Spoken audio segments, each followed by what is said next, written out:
Hello everybody, and welcome to Desert Island Vids here on Punk for the Homeless ongoing live virtual festival, which is as long as we've been going, 41 days today. And we're delighted to have with us today Emily Barr. And so hello Emily. Hello. Hi, Emily. And what do you do, Emily? What do you do?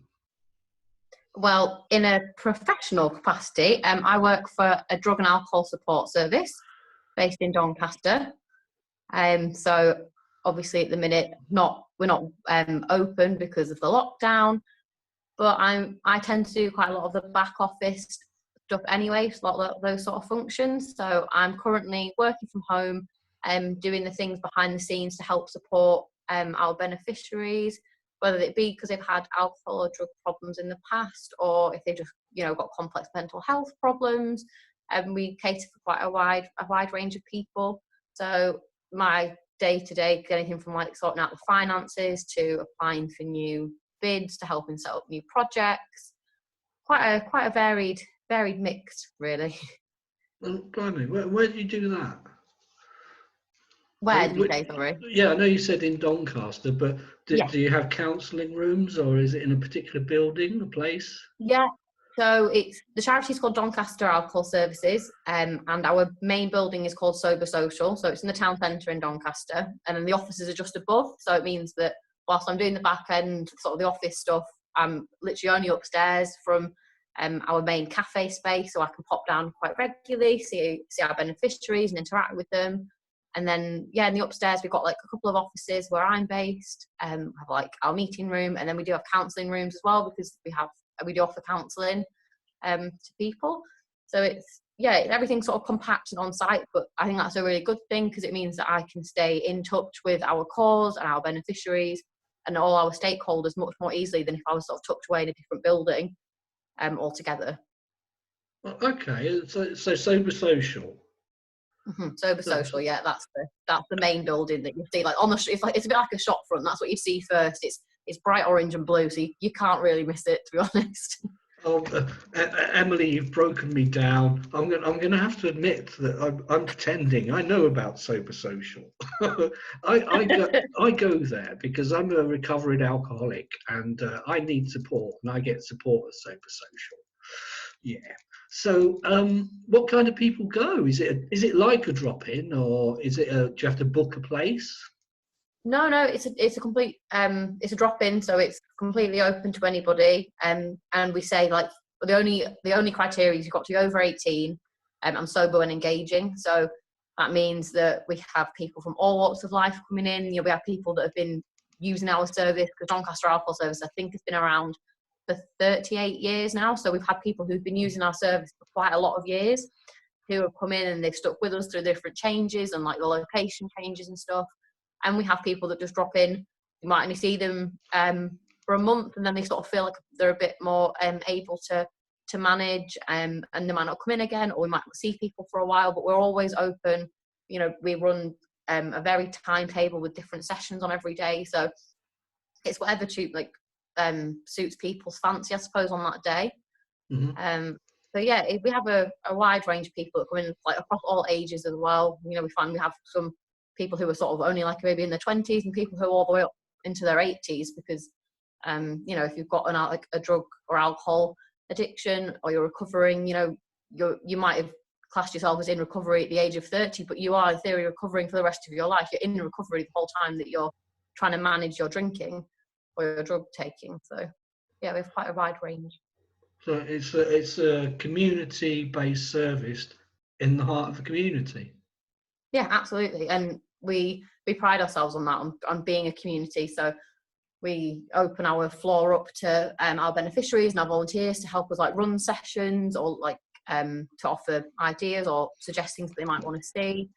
We try to be as inclusive as we possibly can as a community, and we really value anybody's voice, and anyone who's in the building, or anyone who's interacted with us at any point. Everyone is valuable. Everyone has something to offer, which I think is really crucial when it comes to recovery, because I think a lot of people think, well, I don't have very much to offer, I might be lacking in skills or anything like that, but everyone's got life experiences that are really invaluable, and can be brought and shared.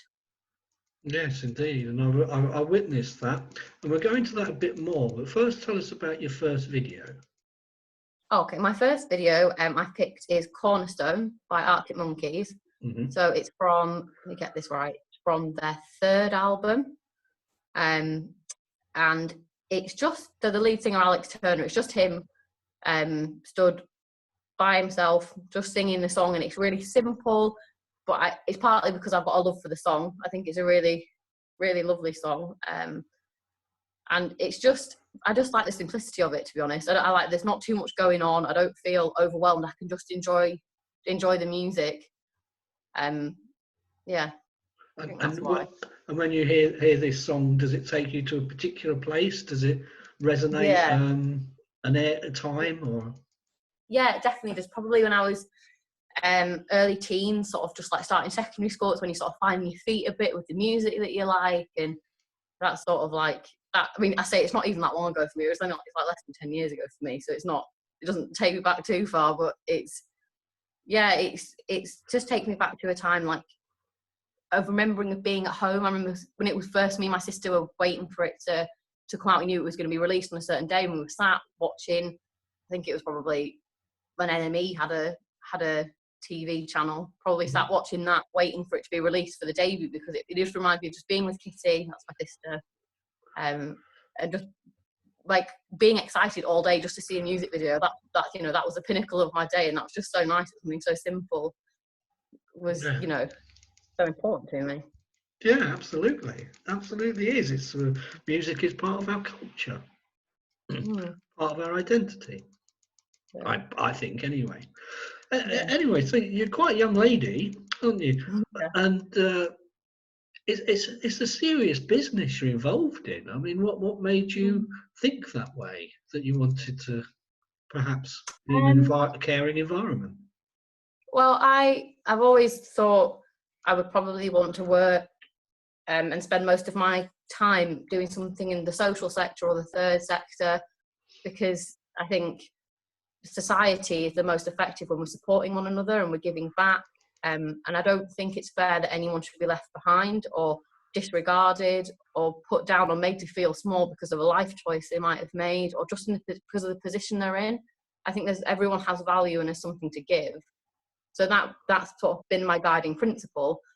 And then when I was at university in Edinburgh, and whilst I was at uni, I co-ran a social enterprise that worked with homeless people and rough sleepers in Edinburgh. So to begin with, we were working more with like young homelessness, and then we sort of moved into just general rough sleeping. So we started working from one of the main shelters in Edinburgh. They had a kitchen, so we were making soup with the homeless people. So they'd come into the kitchen with us, and it would just be like we'd talk about football or music, something like that, or films, or what they were, you know, just like the gossip on the street at the time, just normal conversations. Because at the end of the day, you know, people label, for instance, homeless people, oh, they're a homeless person, but they're not, they're a person, and that's what comes first, and that's what's important.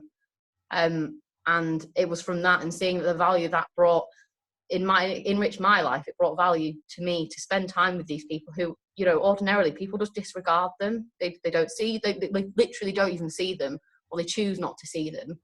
And I think it's just such a shame. I just don't think it's acceptable in the society in which we live. You know, we're the 5th wealthiest country in the world, that there are these problems that still exist. That, I mean, coronavirus has proven, you know, with the right willpower and someone putting the money where the mouth is, you know, there can be massive radical change in the right direction, can happen really quickly if there's the will to do it. And I think it's important that if you feel, and for me anyway, because I feel strongly about it and that's the way I feel about it, I want to dedicate my life, my career to that anyway, because I think somebody has to. It's not going to go away on its own, and these people are often voiceless. And it, you know, doing something like running Sober Social, giving people a space where they feel welcome and that they're part of the community and that their voice is valued, empowers them. And I think you just, I think we all should really be doing more of that, to be honest. But I've just known for a long time it's something that I wanted to do.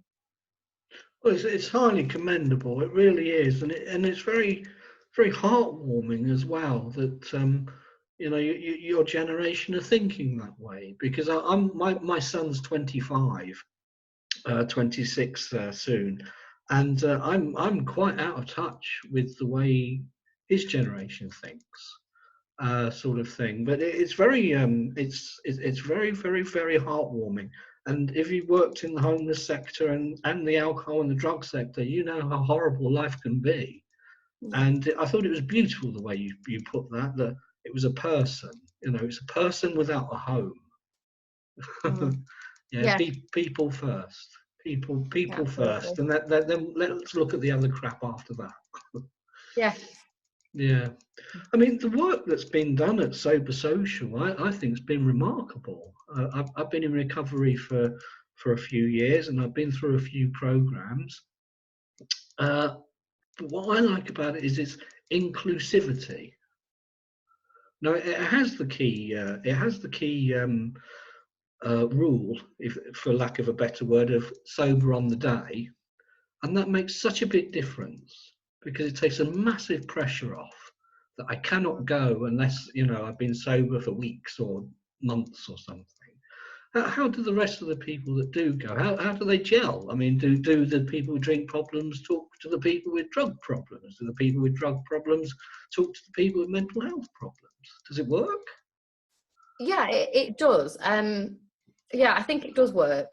I think a lot of the time people separate out like drug and alcohol problems, and yes, they are different. There's no doubt about it, they're different, but there are often similar triggers and similar causes and similar treatments. So that's why it's useful to streamline them together in that sense, because there's shared learning that that you can have between the two. And so I think that our beneficiaries, they do interact. I mean, some don't, some people, but it's very few. I think the vast majority of people that use our service recognise that it is an inclusive space for them and for everybody else, and that is a value that when you walk into the building, everybody holds, and it's present in the space. That is how we should be engaging with it as a shared space. It's and therefore it doesn't matter if you've had a drug problem or an alcohol problem, or if it's just mental. Well, if it's a mental health problem and you haven't got the associated addiction issues, your views, your experiences are still valid and they're still valuable in that space. And I think they can be shared. An experience that someone who possibly has had, they might have had addiction issues with drugs. They might share an experience or something that resonated with them particularly that could resonate with someone who's got a mental health problem. It isn't like I think the important thing is not to define people by their reason for coming in necessarily or what their background was, just to recognise that they've come into the space and they want to engage. And they want some support. Support, yeah. Yeah. Yeah. Okay. So what about your second video then? Where are we going with that one? So my second video is a bit of a change of pace. It's This Is America by Childish Gambino.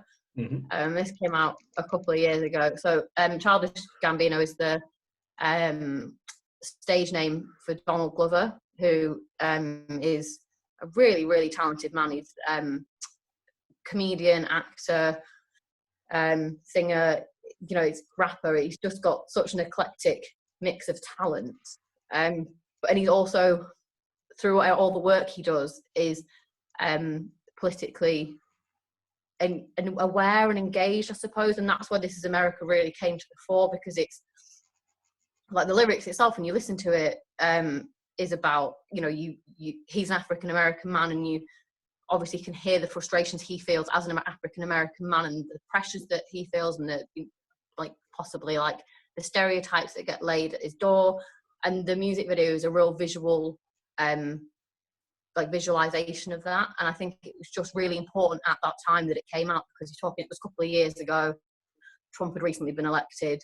The mass shootings in America are sadly so common, and I think it was just important that message came out at that time. Yeah, it's tough times all around, isn't it? I mean, on the other side of the water, looking in, America looks like it's going insane.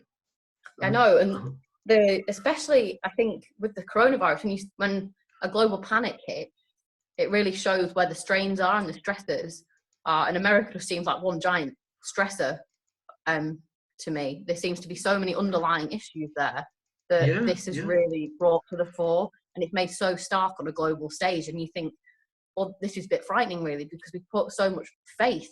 The rest of the world put so much faith in America. They're the world's greatest superpower, the greatest economy, X, Y, and Z. But it's frightening how little grip they've got on something like this, and how quickly they can fracture.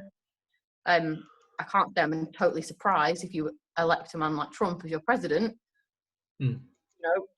The national psyche is something to be desired, I would say, but Yeah. I think this has made it more clear to other people across the world. Yeah, I mean, what bothers me about these things is that term, a perfect storm.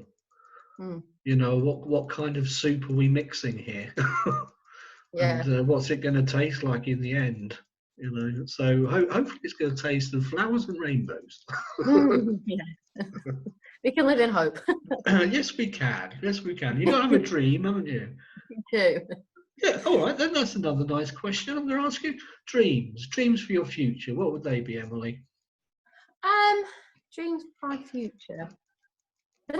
I'll be honest, I don't really think particularly long term. It's not that I don't think long term. I quite like to see the things that come my way, and ride with it, I guess, and see. So, for instance, the job with that I have now with Doncaster Alcohol Services, I wasn't particularly seeking that out, and it was presented to me. And I thought, this is an opportunity. It's something I hadn't considered before. I grew up in North Yorkshire, and I had family from Doncaster, so vaguely knew Doncaster, but not really. I thought, I don't really know the area, don't really know the people, and what have I got to lose, sort of thing. Like, why not try it out? It'll be new things for me to learn, and I'm learning things every day. So dreams for the future, I think, I just hope I'm always learning. That's my biggest dream. I loved university, and I really didn't want to leave, and part of me wants to go back because I just love learning. So it's not necessarily anything specific, but I just hope that whatever I do in the future and wherever I am, I'm content and I'm secure, but that I'm learning, that I'm finding out new things, I'm meeting new people, I'm finding new ways to do things and new ways to approach problems and issues. That's what I hope. It sounds fine.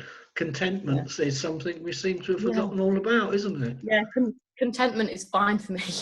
I don't No, want to it's do anything always mad. I don't think I want big, extravagant, extreme things. I just want to be content. Saying that, I would also really like to go to South America. That is a dream I do have. why South America? Because I wrote my dissertation, so I did an English and history degree, and I did my dissertation as like a hybrid between the two. So I looked at the last dictatorship in Argentina, and the way that women resisted. Pinochet? Yeah, yeah. Oh no, Pinochet was Chile. Oh, okay. Yeah, so there was like the military dictatorship. So it was a hunter of like the army, the navy, and the air force, sort of vying for power almost. And it was, I found that really fascinating, and I mixed that with the written resistance, so like the underground poetry networks that were being used at the time to express resistance to the regime, and it was really fascinating. And I thought, and I picked it because on a whim I picked a Latin American history course in my third year. I thought I'd never ever studied Latin America, and that really shocked me. And then I found out all these things about the different dictatorships that happened throughout the 20th century and these atrocities. And don't get me wrong, like obviously things like the Second World War are so pivotal and important, and it was important that I learned about it. But I felt like I did that like in every history class all the way through secondary school, and I was like, well, all these other things are happening. It happened in the globe that just aren't taught because we have such a Eurocentric view of the world and therefore of our history. So I was just fascinated by Latin America and Argentina in particular. So after having learnt about it from a historical perspective, I would like to go and see it in the present and experience that and experience a completely different culture, because I think it is I know that they're sort of born out of the European colonial enterprise, a lot of Latin American countries, but they are very unique and very different to Europe in many ways. So I'd like to see that. Yeah, yeah. Well, I'm going to ask you a favour before it goes out of my head. Yeah. Is there any way you could share with us, be a web link or something like that, to read some of that poetry you mentioned? Yes, yeah, I'll write a note, make a note, but yeah, I definitely can. So I'd be very interested in reading that, and I'm sure other people will. And Yeah. Also Compass, one of the charities we work, well, the main charity we work with, the body of their work is in Southern America, Central America, Honduras, Nicaragua, Guatemala, places like that. Yeah, so common link there, common link. Yeah, Guatemala's got a very fascinating history as well. Yeah, well, I'd like to visit. Well, maybe you could go as an envoy and take some supplies with you. So, what's your third video, Emily? So my third video, quite different again, is Once in a Lifetime by Talking Heads. It's very retro. It's right, obviously, the start of when music videos were becoming a thing that existed, and I remember being quite a young child when it came on. Again, I can't remember what music channel we were watching, but I remember my dad, telling him, "Oh, go, be quiet, we've got to watch this." And my dad loved Talking Heads. It was, all we used to have in the car when I was a child. We used to play it on loop. So it's just nostalgic for me. It just feels comfortable. It reminds me of home. Mm-hmm. I'm quite a home bird, so. Well, I've got no problem with that. I'm a Talking Heads fan. Burn, isn't it? Something Burn. The lead singer. Oh, yeah. Okay, Emily. Well, it's been fascinating talking to you. Thank you very much. It's been great. It's been great. Would you like any last-minute hellos, goodbyes, messages, words of wisdom? Because you've had many. Oh, I'm not sure about words of wisdom. I just think, stay safe. Be kind to people. Don't, in this period in particular, I mean, that's something people I hope take forward out of this. You should always be kind to people. Don't just be kind when there's a pandemic. Be kind all the time. Value your key workers, and don't be fooled when someone tells you that they're low skilled. Remember that going forward, because I think things like that are crucial, and hopefully this period will help change people's perception of the world and what we should value and what we should support and put our trust in. That's fantastic. And I've just remembered another thing as well. The Doncaster Sober Social, that's online now, isn't it? Yes. Yeah. So well remembered. eSober Social. eSober Social. eSober Social. Yeah. So it's a sort of like a replica wherever possible of our social space. So we're trying to run some of the similar sessions. So we're doing our quiz every week. We've got a karaoke night on a Friday, and it's just where we can share skills, let people know how we're feeling, just check in on people, and just try and bring a sense of normality and stay connected, because this is difficult for everyone, and I think it's just important that we keep in touch with other people. Okay, so that's on Facebook. That can be found on Facebook, can't it? And can anyone come and join that? Yeah, it's a closed group, so you've got to ask to be in, to join the group. But it's an open group, so it was it's set up originally for our beneficiaries and volunteers, but then we decided everyone's struggling at the minute and everyone can do with a bit more support, so we thought, well, we'll widen the net, and we're having it so that anyone can join. You don't have to be from Doncaster, you don't have to have had any experience with addiction or recovery or anything like that. I think it's just a space where you can meet people, and you can find support, and keep connected, keep in touch. Well, it certainly has been supportive for me, and the support has actually come out of the building now, and we've started to network ourselves and carrying on the recovery out of hours. Absolutely, because community isn't the building, community is the people. So that's one thing we've learned from all of this. Yeah. The people that we've important. Okay, Emily. Well, thank you so much. It's been absolutely delight, and I hope you stay safe too, and all your loved ones. Yes, you too. Yeah.